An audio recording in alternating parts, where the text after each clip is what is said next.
Ainda em pé, nós vamos ler as Sagradas Escrituras.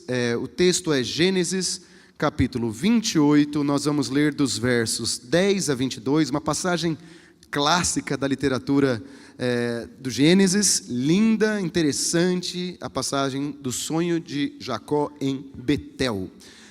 Gênesis 28, versos de 10 a 22, diz assim a palavra do Senhor. Jacó partiu de Berseba e foi para Harã. Chegando a determinado lugar, parou a pernoitar porque o sol já se havia posto. Tomando uma das pedras dali, usou-a como travesseiro e deitou-se. E teve um sonho, no qual viu uma escada apoiada na terra. O seu topo alcançava os céus e os anjos de Deus subiam e desciam por ela. Ao lado dele estava o Senhor, que lhe disse: Eu sou o Senhor, o Deus de seu pai Abraão, o Deus de Isaque. Darei a você e aos seus descendentes a terra na qual você está deitado. Seus descendentes serão como pó da terra e se espalharão para o oeste, para o leste, para o norte e para o sul.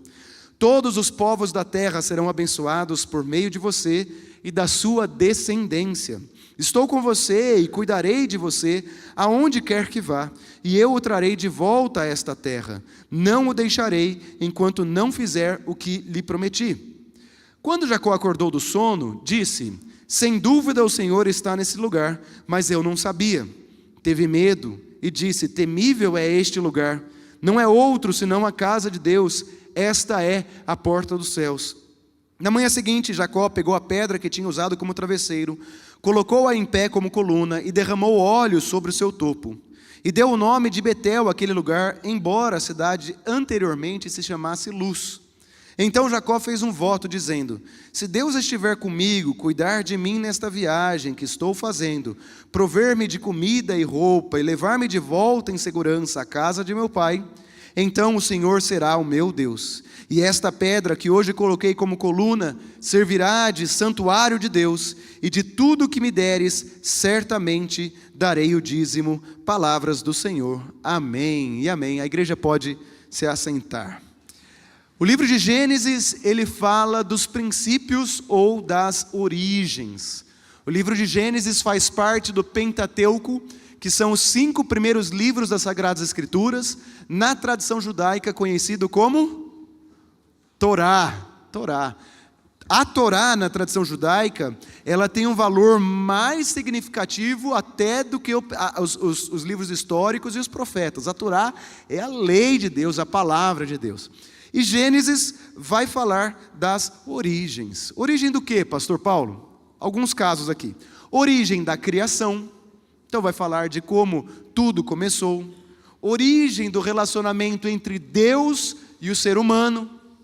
A origem ou o início da história da salvação. Lá nós já percebemos o interesse de Deus em não descartar a humanidade, mas redimi-la e salvá-la. O início dos atos de juízos de Deus. O início da nação de Israel. O início da história das nações. Isso é Gênesis. E Êxodo, pastor? Êxodo vai tratar da libertação e do pacto, da aliança de Deus com o povo de Israel, da lei. Levíticos vai falar das leis cerimoniais, tanto no seu aspecto ético como cerimonial, tanto aquilo que se deve fazer em termos éticos na comunidade, quanto nas práticas cerimoniais. Números fala da peregrinação pelo deserto, devido ao pecado da idolatria. Foram 40 anos, um trajeto que daria para ser feito em 3 meses. Por quê? Porque Moisés caminhou com a geração que iria morrer, para que a segunda geração, então, sob o comando de Josué, entrasse na terra prometida. Isso é Números. E Deuteronômio conta como Moisés repete a lei para essa segunda geração sob o comando de Josué. Então Deuteronômio é a repetição da lei para os mais novos, porque veja, a lei foi dada no início, a geração queria perecer, queria morrer no deserto pelo juízo de Deus. Então, em Deuteronômio, essa lei é repetida para que, portanto, a segunda geração, sob o comando de Josué, soubesse a palavra de Deus. Para mim, o texto de hoje, que é um clássico lindo, ele é a origem da graça de Deus, ou ele vai falar um pouco dos princípios da graça de Deus. Porque vai falar aqui sobre um pai, o Pai Celestial, que ama o seu filho, não pelo mérito do seu filho, Jacó, dos 3 patriarcas, era talvez o mais, pelo menos do que nós temos relatos da Bíblia, o mais complicado, assim, entre eles, né? Jacó não era uma boa persona, era persona não grata para o seu irmão, ele era uma persona complicada. Jacó é interessante porque tem tantas complexidades na história dele, que a vida de Jacó espelha as nossas vidas, né? E especificamente, para quem não é da tradição cristã, Jacó era filho de Isaac. Ele tinha um irmão gêmeo chamado Esaú. O Jacó era alguém, filho também de Rebeca, que desejava a primogenitura. E ele traiu o irmão dele, porque o irmão dele era o primogênito, apesar de serem gêmeos, era o que saiu primeiro. E ele, o irmão, conta a história que um dia o irmão dele estava voltando com fome, Jacó preparou uma sopa, um prato de lentilha, e o irmão dele trocou o direito à primogenitura pelo prato de lentilha. Muitas vezes a gente vê aqui só Jacó como o responsável, o traidor, mas espera lá também, né? Esaú não tratou com reverência o que era muito importante. Esaú trocou algo valioso, que era a primogenitura naquela concepção, naquela história da cultura judaica, por um prato de lentilha. Então, tá certo que Jacó, até o nome dele é o traiçoeiro, o traidor, mas quem tratou algo com displicência foi Esaú.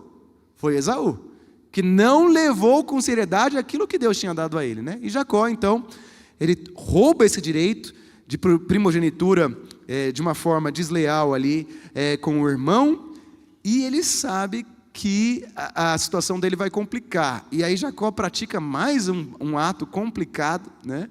Ele, quando o pai dele já está bem velhinho, o Isaac já está bem velhinho, está cego, ele vai dar a bênção. E a bênção é aquela palavra que vai ditar o rumo da vida daquele cidadão, né?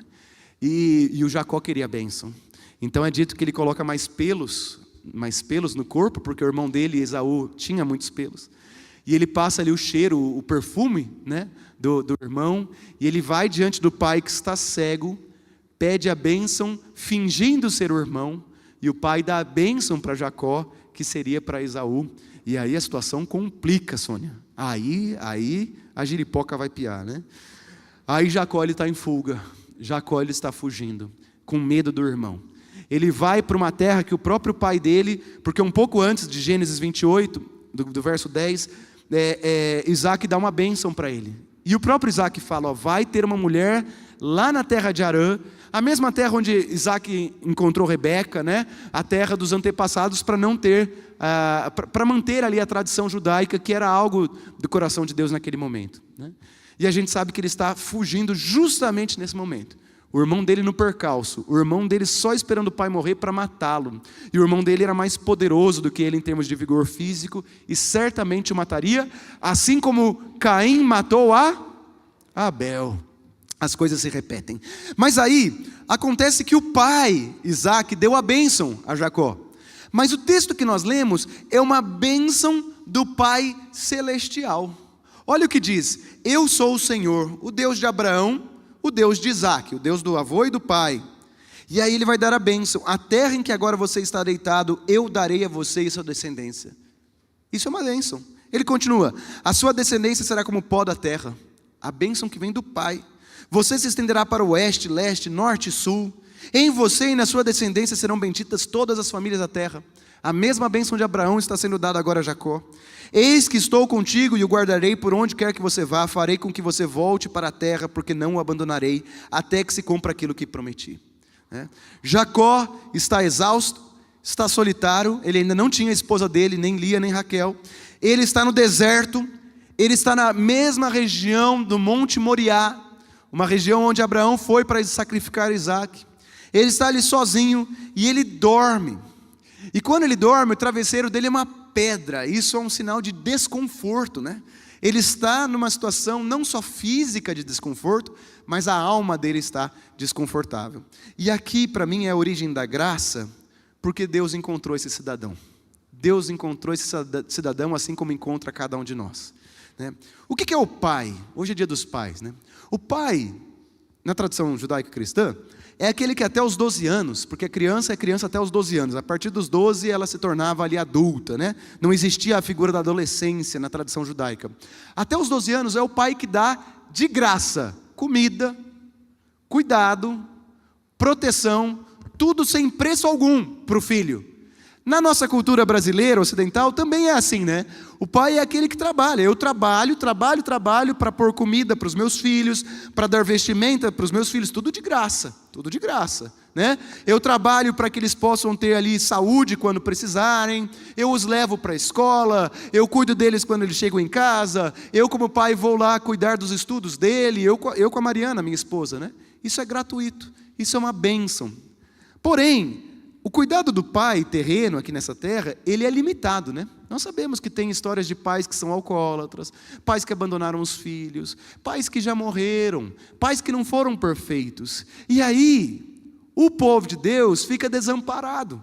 Porque se eu não tenho alguém que vai atuar com graça para comigo, eu estou desamparado. E aí a gente sente medo, se sente exausto. Muitos aqui já perderam os pais, né? O pai. Eu perdi a minha mãe, eu tenho meu pai ainda, né? Já perderam o pai. Então eu estou órfão agora, eu não tenho cuidado sobre a minha vida até o fim. Eu fui visitar a dona Lely essa semana, 97 anos, né? Ela não tem mais o pai, mas ela tem um pai celestial. E a história de Jacó, ela mostra que ele sempre vai ter a graça do pai celestial. Jacó, alguém que era indigno, teve um encontro com o pai celestial através de um sonho. Agora vamos para esse sonho, fiquem aqui comigo. Ele sonha com uma escada.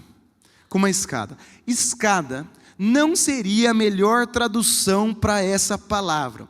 Porque quando nós pensamos em escada, você pode subir e pode descer a escada, certo, Josi? Mas, indo aqui um pouco para o hebraico, e aqui vale a pena aprofundar, existe um detalhe gramatical chamado relocativo. O relocativo ele é um sufixo na palavra escada, que mostra que essa escada, na verdade, ela é descendente. Júnior, ela só desce, ela não é um movimento onde eu vou poder subir até Deus. Os anjos sim subiam e desciam, mas é um movimento descendente. O Spurgeon vai chamar da condescendência de Deus, esse ato aqui. O Spurgeon tem uma pregação famosa chamada Natal em Betel. Ele vai chamar Natal em Betel, porque Betel, Natal é o nascimento de Jesus, estava nascendo ali a origem da graça. Pastor, mas escada não é sobe e desce? Vou tentar dar uma imagem, Mateus, para ajudar. A escada rolante, não é? A escada rolante é uma escada, mas ela vai numa direção só. Então tem a escada rolante que sobe e a escada rolante que desce. A criança gosta de fazer o quê? Hein, Juninho? Quando você era adolescente, dá trabalho para seu pai e para sua mãe? Subir na parte que desce. Então você tenta subir, mas ela está te puxando para baixo. Essa escada, com esse relocativo, que eu fiz questão de detalhar um pouco mais, ela passa a imagem para a tradição judaica, quem leu esse texto, de que ela é descendente. Quem está vindo ao nosso encontro é Deus. Não somos nós que estamos indo por nosso mérito ao encontro de Deus. E aqui, aí o Spurgeon vai falar nessa mensagem dele Natal em Betel, que aqui se confronta a teologia da cruz com a teologia da glória. A teologia da glória é aquela que eu me esforço para chegar até os céus. Então se é uma escada, eu vou subir até Deus. E eu vou chegar, Deus, eu cheguei aqui, agora o Senhor vai ter que me ouvir, né? Eu estou aqui. Mas esse texto ele fala da teologia da cruz. E aponta essa escada para Cristo Jesus. Por isso que é Natal em Betel. Porque quem em última instância desceu até nós? Jesus Cristo. Quando? No Natal, Alan. No Natal, na natividade, nessa cena do esvaziamento de Deus por amor a nós. Por que nesse dia importante do Dia dos Pais é importante dizer isso? Porque eu sei que nós vivemos tempos difíceis, né? Tempos às vezes de desamparo, crises de saúde, às vezes tem um neto seu que não é crente, às vezes tem um casamento seu que está em crise, às vezes tem uma história sua que o passado não te dá esperança para olhar para o futuro. Pois nesta manhã, no Dia dos Pais, Deus me tocou o coração para falar sobre essa passagem, porque não é mérito de Jacó, não é mérito de Jacó. Jacó não estava buscando a Deus, Jacó estava fugindo do irmão. Ele deita para pernoitar ali, e aquela região chamava Luz. mas daí ele renomeia de morada de Deus, Betel, porque ele foi agraciado por essa condescendência, ou esse movimento de Deus para com ele. E aí ele tem um sonho, nesse sonho Deus se revela a ele, Deus o abençoa, não é a bênção do pai Isaac, que ele se esforçou tanto para conseguir, se esforçou tanto com o esforço dele, tentou de tudo para conseguir. Essa é uma bênção que vem gratuitamente, ele não teve que lutar por ela, né? E aí Deus promete em Betel, eu sou contigo. E essa palavra ecoa a doutrina de Deus presente nos momentos de medo e insegurança. O que significa um dos nomes de Jesus? Emanuel, Deus presente, Deus conosco. Queridos, eu sei que às vezes a gente se sente sozinho. Estamos começando o segundo semestre, tem desafios, algumas metas do primeiro semestre eu não bati. Parece que já tem 10 anos que eu tento ver meu filho, às vezes nos caminhos certos, e não muda. Essa palavra é para reacender aquela chama da esperança que você tem sim um pai, por mais que seu pai terreno tenha morrido. Existe um pai celestial que vem ao nosso encontro. Pastor, mas Deus desceu à terra várias vezes.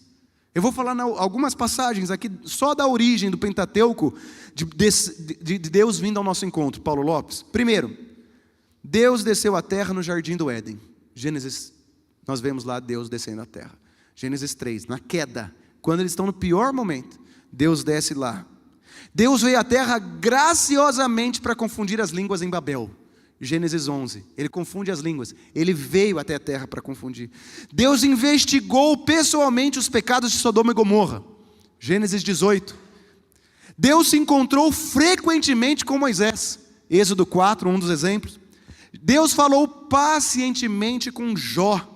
Jó capítulo 38, só para relatar algumas passagens em que o pai veio até a terra. Mas daí vem Jacó e fala assim, que é o título da pregação de hoje, né?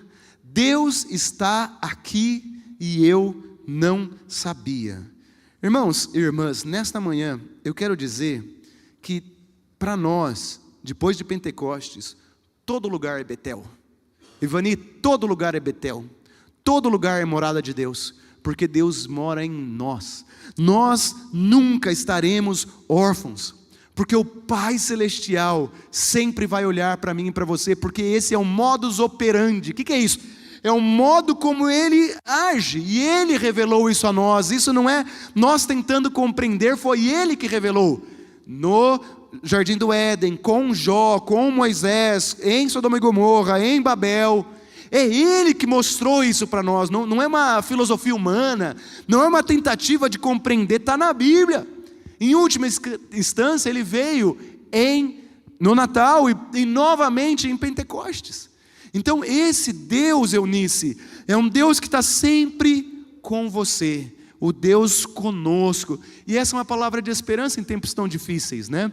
Às vezes nos nossos medos, tem situações da vida, não sei se você é assim, mas que a gente tem até dificuldade de explicar para o outro o que está passando com a gente.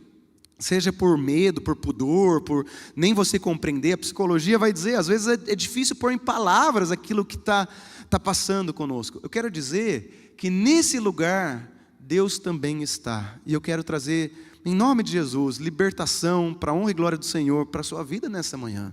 Para você, às vezes, que se vê cativo, e se vê ansioso, ou se vê preocupado, você que se vê órfão. Deus, na Bíblia, o que eu leio aqui, é a graça sobre a graça que para mim tem a origem aqui nesse texto. O nosso texto do ano é esse: então vocês me invocarão, se aproximarão de mim em oração, e eu vos ouvirei. Que texto é esse, senão a expressão plena de um Deus que nos hospeda, que nos acolhe, que nos escuta? Mas daí, e agora eu vou avançar um pouco, não é só uma experiência emocional.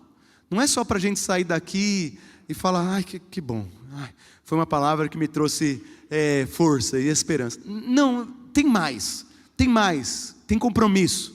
E aí a gente segue aqui na história de Jacó. Porque tem alguns pastores que vão dizer que Jacó, nesse momento ainda, Eunice, não está maduro, né? Porque ele tem uma relação condicional com Deus. Se Deus honrar o que Ele prometeu para mim, então Ele será o meu Deus. Ou seja, Deus, se o Senhor fizer a sua parte, aí eu eu faço a minha parte, até o dízimo eu vou te dar. Né? Então eu falo, poxa, essa é uma fé meio condicionada, é meio imatura.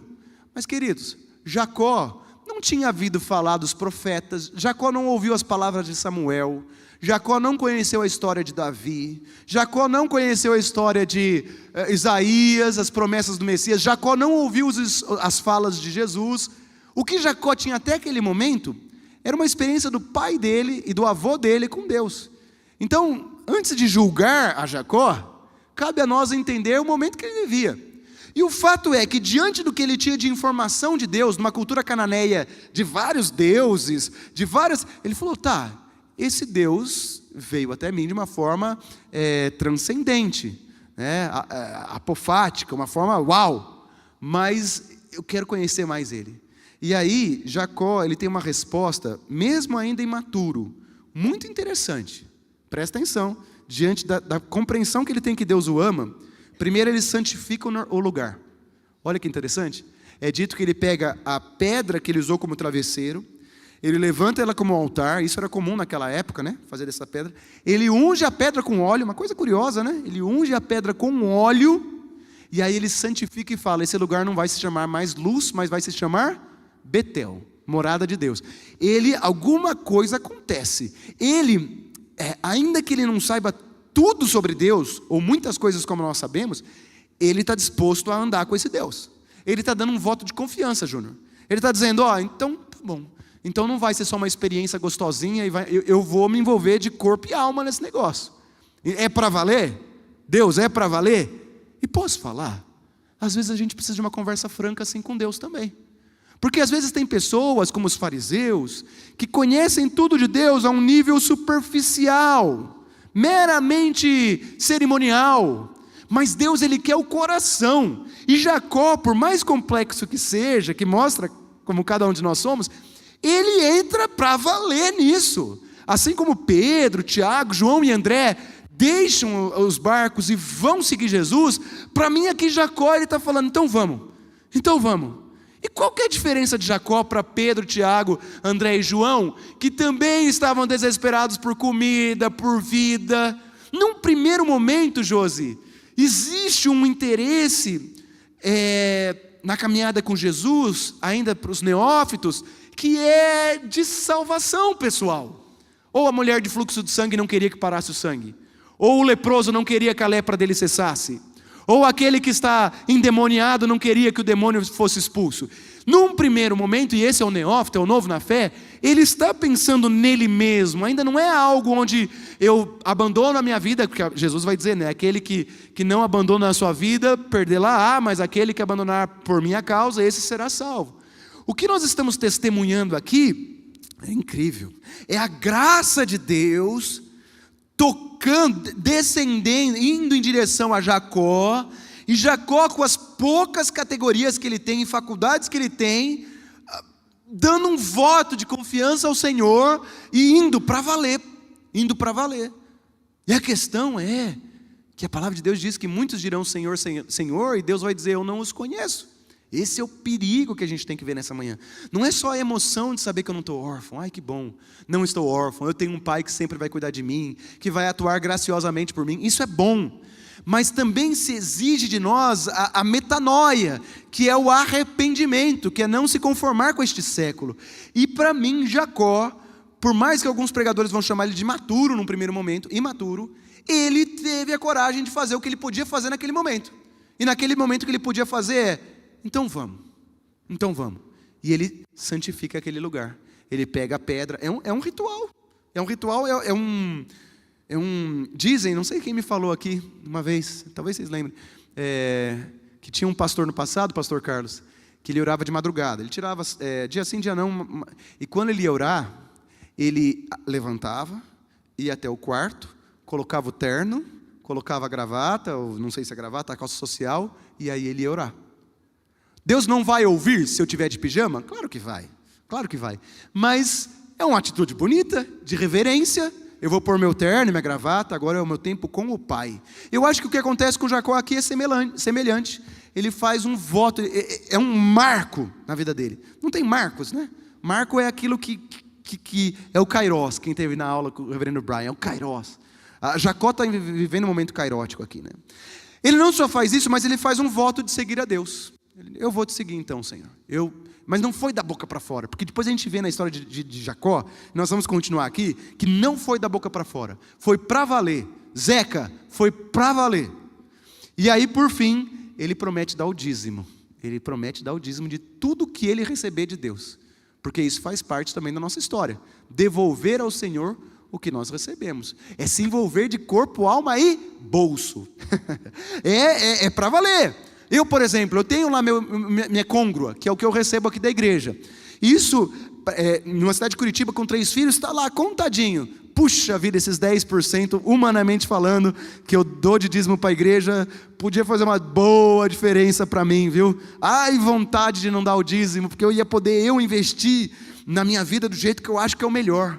Mas eu vou obedecer ao Senhor, porque tudo que eu tenho é dele, e eu vou dar a minha parte a ele, e eu sei que ele vai me honrar. Jacó, ao sair de casa, em Gênesis 28, é um homem em crise, acaba de enganar o pai, enganar o irmão, está em fuga, temeroso, solitário, com um futuro incerto. A gente sabe que o final da vida de Jacó foi bacana, foi bonito, né? Ele teve muitas lutas, mas ele não sabia. Ele não sabia de nada. Ele não sabia que ele ia encontrar Labão, que ele ia encontrar Lia, Raquel. Ele não sabia de tudo, que ele seria pai das 12 tribos, que ele teria também uma filha, que um dos filhos dele seria o grande homem no Egito. Ele não sabia de nada disso. Nós sabemos. E ele vai com a cara e com a coragem. Ele vai. Se Deus for comigo, então ele será meu Deus. E daí, por que eu digo que Jacó levou a sério, Mateus? Porque em Betel ele tem um encontro com Deus e faz um voto, ainda que condicionado. Em Padã Arã, que é a terra onde ele trabalha por 20 anos, diz que Jacó tinha por volta de uns 70 anos, mais ou menos, nessa experiência aqui. Nossa, ele não era pai ainda, é que naquela época as idades eram diferentes de hoje em dia, né? E aí, ele vive uns 20 anos em Padã Arã, lá, né, com o sogro, com as esposas. Na época ele tinha mais de uma esposa, não pode mais, tá? Depois o Novo Testamento vai dizer que não pode mais ter 2 esposas, é homem de uma mulher só, mas naquela época podia. E aí ele teve 2 esposas, teve também outras mulheres, enfim, mas o fato é que ele foi abençoado. O sogro dele não era gente fácil, não era gente fácil, mas ele foi abençoado. Ele foi crescendo, ele não estava mais sozinho, ele tinha família, né, 20 anos. Aí ele volta, e quando ele volta para a terra, né, dele, ele volta até meio fugido do sogro e tal, né, ele de novo tem um encontro com Deus. Na verdade, Deus vai em direção a ele. E aí, Jacó é dito que luta com Deus. E é interessante que quando ele luta com Deus, aí ele chama aquele lugar de Peniel, né? Olha que legal, Maria Alice. Deus pergunta assim: qual é o seu nome? E todo mundo fala: nossa, que luta é essa? Só que daí Jacó responde assim: meu nome é Jacó. Só que eu acho que ele não está, Juninho, falando só qual que é o nome dele. Porque o que significava o nome dele? Traiçoeiro. Então quando ele fala assim, Deus, até me emociono, ele fala assim: eu sou Jacó. Aqui eu acho que ele está dando um passo ele está se aprofundando. Ele fala: Deus, ele está confessando, João Vitor, eu sou traiçoeiro. Aí Deus fala assim: você não é traiçoeiro, você é Israel, você é meu povo. Porque aqui em Peniel, onde ele chama de Peniel, depois de 20 anos em Padã Arã, vivendo várias peripécias, ele luta com Deus, com o anjo do Senhor, e Deus pergunta: quem é você? Ele fala: eu sou o traidor, eu sou o traidor, eu sou trapaceiro, eu sou esse. E aí a graça de Deus se revela num novo nível, num nível mais profundo, Paulina. No primeiro momento era uma promessa, ele falou: se o Senhor, o trapaceiro está negociando, mas ele está indo, ele está para valer. E aí 20 anos depois ele fala: eu sou. Aí Deus: não, você é Israel. E aí ele muda. E aí Deus dá a graça dele se reconciliar com o irmão, com Esaú. A gente sabe que ele não está mais fugindo do passado, mas ele está sendo quebrantado, ele está cauteloso, ele vai sendo transformado. E aí acontece uma coisa incrível, que é mais para frente na vida dele. Depois leia, a história de Jacó é incrível. Os filhos deles se envolvem numa confusão por causa da irmã, e aí eles matam um bocado de gente lá, né, que fizeram mal para a irmã, aproveitando-se do momento da circuncisão. Quem conhece da Bíblia sabe, quem não conhece depois leia. E aí ele tem que fugir, porque agora todos os povos estão querendo caçar a família de Jacó. Jacó já é Israel, né? E Israel, o que Deus fala? Volta para a terra prometida, volta para a morada de Deus. E ele volta, e aí ele fala: olha, agora já não se chama mais Betel, mas se chama El Betel. Deus é a minha morada. E aí Jacó cresce. Ele que antes era confuso, hesitante, egocêntrico, ele é sustentado pela graça de Deus, ele cresce, ele amadurece, ele gera frutos de reconciliação e obediência, e ele então é agraciado. E a história de Jacó é um pouco a nossa história, porque nós não temos o sonho da escada, porque não precisamos mais, porque Jesus já desceu essa escada em direção a nós pela graça, manifestou. E aí vem para o terceiro e último ponto. O primeiro ponto é essa graça de um pai que não nos deixa órfão. E isso é maravilhoso para nós. E isso deve exigir de nós uma resposta. Consagrar uma pedra. Você não precisa fazer isso, tá, irmão? Não precisa mais fazer isso. Mas que nem aquele irmão pôs lá a vestimenta, enfim. Mas eu vou levar isso a sério, Senhor. Eu vou andar com o Senhor. Num segundo momento, nós temos essa experiência de quebrantamento. Em Deus vai mostrar para ele: eu te sustentei, eu te abençoei, e agora você é meu povo, você é Israel, você já agora está comigo.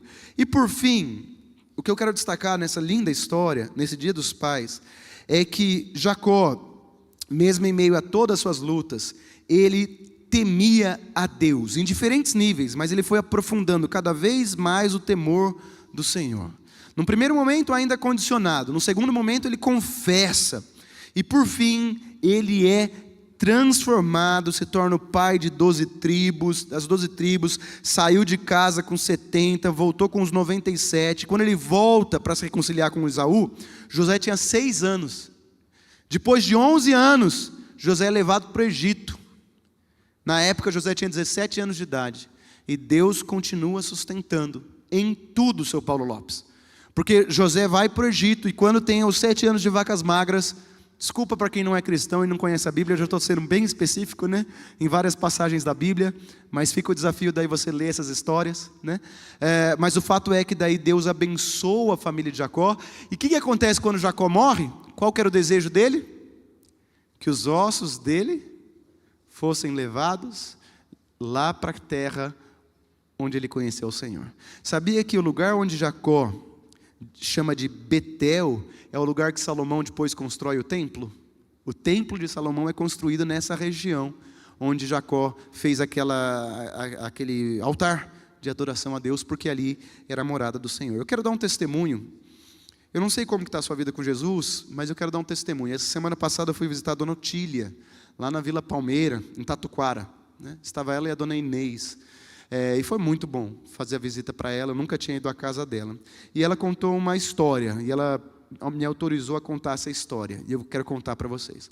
A Dona Otília, ela tem 87 anos hoje, né? E ela foi zeladora aqui da igreja por muitos anos, por uns 12 anos ela foi zeladora, e ela contou várias histórias legais da época que ela viveu aqui, mas essa história me marcou.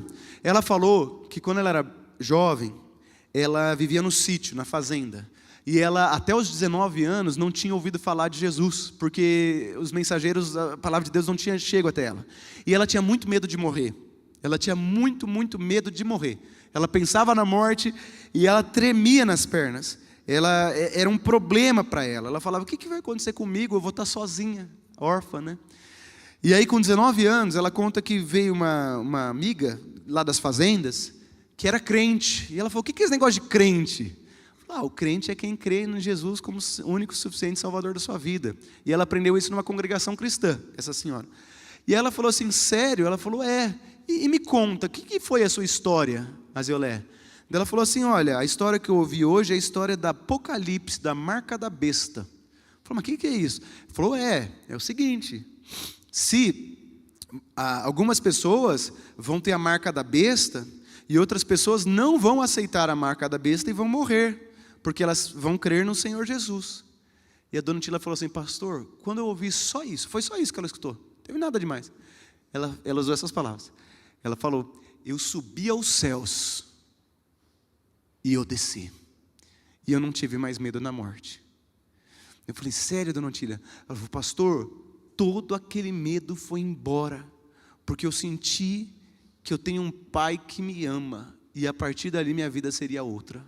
Ela tinha 19 anos, ela nunca tinha ouvido falar de Jesus. Ela tem uma história em que a mulher fala da marca da besta, fala de quem aceita e quem não aceita.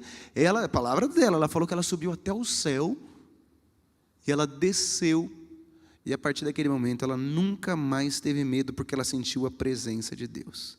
Assim também Jacó sentiu a presença de Deus, e tudo mudou. A dona Otília, ela não merecia, ela não estava indo atrás de Deus. Isso é soberania de Deus, né? E Deus foi em direção a ela. Em momentos de fragilidade, temor, Deus se revela a nós. Eu quero concluir a mensagem dessa manhã dizendo que, influenciado pelo paganismo da época, Jacó ele pensava que Deus só atuava em certos lugares, né? Mas ao receber a visão da escada, símbolo de Cristo Jesus, ele percebeu que Deus está presente com ele. A fé dele era inicial ainda, assim como a nossa, mas ele teve coragem de ir. E aí eu pergunto para cada um de nós temos a coragem de ir? Nós vamos, é para valer, Deus? É para valer? Jacó não sabia nada do que ia acontecer, que ele ia ter que trabalhar 7 anos para casar com Lia, depois 7 anos para casar com Raquel, achando que ia ser, né? A gente, de novo, quem não conhece essa história, depois leia, é muito legal. A verdade é que Deus esteve com Jacó todo o tempo. Ontem eu peguei uma caixa lá na casa do meu pai está se mudando, e tinha uma caixa, assim, de vários escritos da minha mãe para o meu pai. E aí, histórias dela. Minha mãe já faleceu, acho que muitos sabem. E aí eu peguei essa caixa, né, para ler. E ontem eu passei a noite lendo histórias da minha mãe. Várias cartas de amor, que coisa linda, um para o outro, quando eram jovenzinhos. E eu peguei um livro da minha mãe, quando ela tinha 15 anos de idade. E ela escrevia à mão, a letra dela era linda, diferente da minha caligrafia.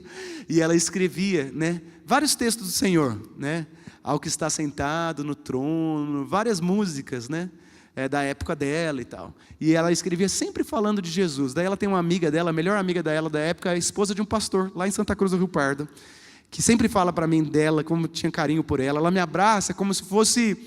é estranho até, eu não conheço essa mulher, mas eu sou filho da Esther. Então ela me abraça como se eu fosse a minha mãe, sei lá. É muito gostoso quando eu vou para lá, né? E aí eu fiquei pensando, né, ontem de noite. Até eu não sabia que eu ia ler essa caixa ontem, né? Já tinha preparado a mensagem. Quanta coisa que minha mãe não imaginava que ia acontecer, né? Quanta coisa, né, presbítero Wellington? A gente nem sabia o que ia acontecer. Hoje o senhor está com o seu neto aí do seu lado. O bonito, bem vestido, né? A gente não sabe o dia do amanhã, né? A gente não sabe as coisas que vão acontecer, o que está esperado para nós. Eu li as cartas e falava: nossa, será que minha mãe, né, sabia? Aí eu peguei uma fotografia minha antiga, eu falei: quanta coisa. Aí meu irmão agora tem uma filhinha, eu tenho lá os meus filhos, minha esposa linda que eu amo. E eu fico pensando, né? A jornada da vida é linda, irmãos. Ela é linda quando a gente tem Jesus. E Jesus vai aprofundando as camadas do nosso relacionamento com Ele. A pergunta é: vamos fazer para valer? Vamos para valer que nem Jacó? Eu quero te convidar a fechar seus olhos. Se alguém puder vir no teclado, fazer um fundo, eu ficaria feliz para esse momento final. Eu quero agora te convidar a ter um tempo com Jesus, com Deus Pai, para você responder ao que essa pregação, essa mensagem falou com você. Então, eu convido a fechar o olho, não é obrigatório, que fechando o olho você não fica percebendo as movimentações, né? E Josi, ou alguém, se alguém puder só avisar o infantil que está terminando, vai ter uma pequena homenagem aos pais. Feche teus olhos. Vamos falar com o pai agora, né? À luz dessa passagem linda de Jacó, da vida de Jacó, um trecho da vida de Jacó, Gênesis 28, de 10 a 22. Onde que você acha que você precisa que Deus esteja mais presente na sua vida hoje? Aonde não parece que é Betel na sua vida? Onde você precisa dar esse primeiro passo? Talvez pegar a pedra e levantar um altar. Coloca diante do Senhor e fala: Senhor, obrigado por me relembrar nesta manhã da sua fidelidade, da origem da graça, da sua soberania, de como o Senhor vem ao nosso encontro, com esse relocativo, que é essa escada que desce em nossa direção. Obrigado porque eu não sou órfão, mesmo que meu pai já tenha morrido, mesmo que eu me sinta às vezes sozinho. Obrigado porque o Senhor me chama, não mais de Jacó, mas o Senhor me deu uma nova identidade, que é Israel. Todos nós somos Israel, né? Nós somos povo de Deus. Fale com Jesus no momento que você está vivendo. Lembra das fotografias que eu falei da minha mãe lá? Eu não sei qual etapa que você está vivendo, mas tem muita gente na nossa igreja com doença, né? Também enfrentando fases difíceis. Eu quero dizer que Deus também é contigo, tá bom? Quero orar agora por vocês, mesmo assentados. Pai de amor, obrigado, Pai, porque foi muito bom essa manhã louvar ao Senhor, sendo ministrado pelo Ministério de Louvor. Muito feliz de vermos o reverendo Carlos aqui conosco. Sempre que ele vem para fazer tratamento, ele é crente, ele ama o Senhor, ele vem para a igreja. Obrigado pela vida dele. Obrigado, Pai, pela pastora Priscila, que está descansando. Abençoa a vida dela. Abençoe também os que estão em viagem, como o presbítero Sebastião, com a família toda e outros. Abençoe a Heloísa do Ronan, ó Pai, que hoje nasceu o bebezinho dela, a menininha. Obrigado, louvado seja o Senhor pela vida dela, cuida dela. Mas agora eu quero falar, Pai, sobre cada um de nós que estamos aqui, Senhor. Alguns estão como Jacó, ainda dizendo: Deus, se o Senhor prometer que vai me abençoar, então o Senhor será o meu Deus. Às vezes é isso que a pessoa pode oferecer ao Senhor nesse momento. É aquela pessoa que te busca com a lepra, com o fluxo de sangue, o paraplégico, aquele que está sofrendo opressões e oprimido pelo maligno. Pai, receba essas pessoas e o pedido dessa pessoa, como o Senhor recebeu a mulher samaritana, como o Senhor recebeu aqueles amigos que desceram pelo telhado daquela pessoa que não podia andar, como o Senhor recebeu aquele que era cego, surdo e mudo de nascença. Receba, Pai. Se essa pessoa hoje estender a mão para te alcançar, que o Senhor então, assim como na parábola do filho pródigo, venha ao encontro dessa pessoa. Que nós possamos nesta manhã, Pai, ter essa experiência da Tua presença. Ó Pai, se há entre nós pessoas que querem confessar nessa manhã: Senhor, eu sou traiçoeiro, eu sou trapaceiro, não estou tão comprometido com o Senhor, eu sei que eu estou distante, e é isso que eu tenho para te oferecer, eu sou esse. Então que o Senhor, como fez com Jacó, diga: não, você é Israel, você é meu filho, é minha filha, é meu povo. Pai, fala ao coração daqueles que assim precisam, Senhor. E por fim, esteja também com aqueles, Pai, que enfrentam às vezes conflitos, como Jacó enfrentou, sendo perseguido, então tornou da região de Betel, Betel, e fez ali seu compromisso. Senhor, nós somos Teu povo, nós somos alvo da Tua graça, e nós respondemos a Tua palavra dizendo: eis-nos aqui, usa-nos, transforma-nos. E nesta manhã nós queremos levantar um altar para o Senhor, como Jacó fez, derramando óleo, dizendo: Tu és o nosso Deus.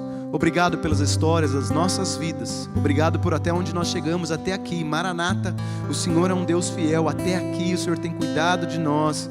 Obrigado, Senhor. Obrigado. Mas pedimos que o Senhor continue cuidando de nós no nosso futuro, até o nosso dia final, nosso último fôlego. Sustenta a nossa história. Abençoe o Teu povo. Eu peço em nome de Jesus, para a glória do Senhor Jesus. Amém.